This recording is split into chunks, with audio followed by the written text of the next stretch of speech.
bavul bir yere seyahat edeceğimiz zaman bavul kurdum. Bu şekilde patlayacak. Biraz daha da.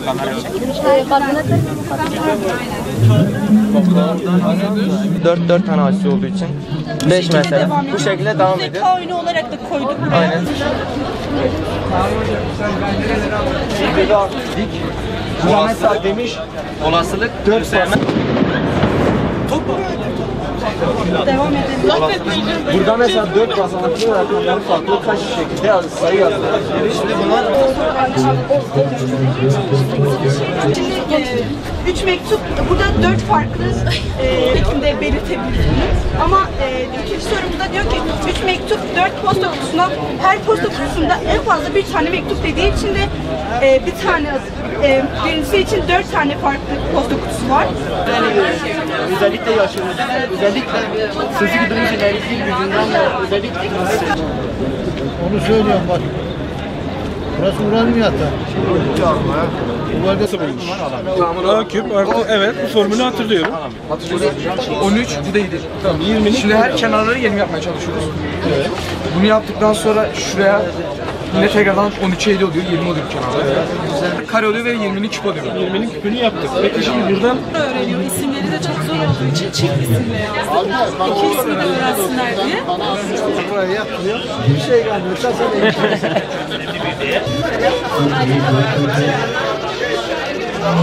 Sosyal mesafe kontrolü. olmadı. Gerek olmadı. Koyacaksınız bir de şöyle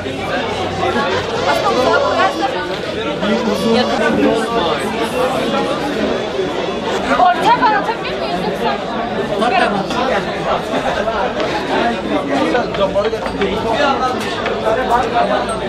oynarken daha havalı oluyor.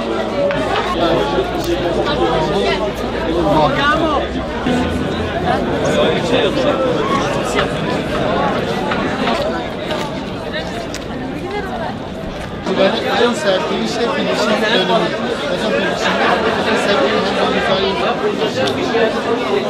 Nasıl oynuyor? Şöyle. Şöyle mi? Emiyoruz hocam. Ne yanında yok. Ne çıkardın? vallahi yaparcı. Mikro, yana doğru geldi bakın kaldıraçına.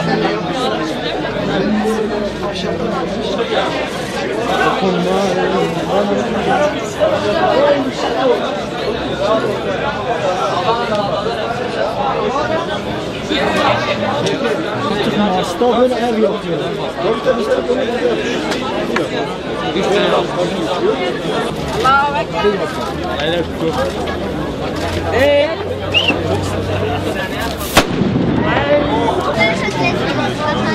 bir kriz anında başka ülkelerde alamıyoruz. Bu da işte Şiir'ini biz yapacağız. Tabii sonuçta bir şu ikisini sıvı var içinde. Hidrolik sistemin bir simülasyonu yapmış olduk. Çok yaratıcı olmuş. Yani ileride şey olsa bunlar iş makinesi bakım onarımı yapıyor. Kovasını, silindirini, pismini.